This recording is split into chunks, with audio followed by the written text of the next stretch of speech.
Easy. I'm going to go with Kirk Cousins. As a matter of fact, he's got the very strange contract situation. Yep. We know, does he even want to be in Washington long term, even though Jake Gruden sort of made it sound like he likes being there. He had a great season last year, 4,900 yards. His two top receivers, Deshaun Jackson and Pierre Garçon, both gone, plus his offensive coordinator is gone. There's a lot of stuff going on around Kirk Cousins with so much at stake for him.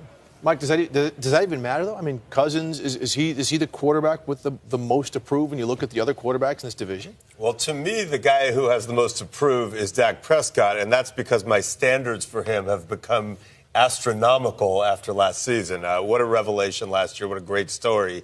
And even though they lost the playoff game as the number one seed to the Packers, he lost it in the best possible way. He led them back in the fourth quarter.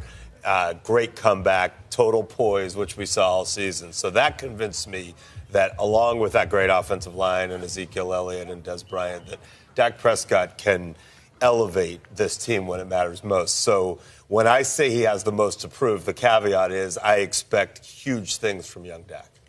Well, and I'll go to the veteran in the division, and that's Eli Manning. He's 36. There is a window.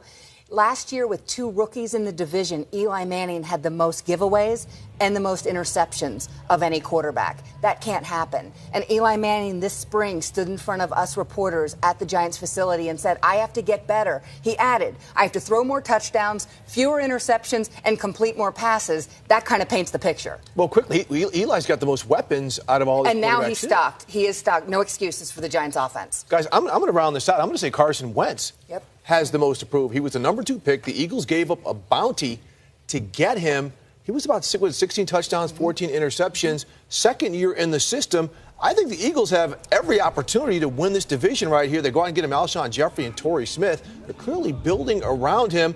Plus, to Mike Silver, to your point, he is aligned with Dak Prescott now. They're both going into their second years. Dak, yes, he had more pieces, a better offensive line.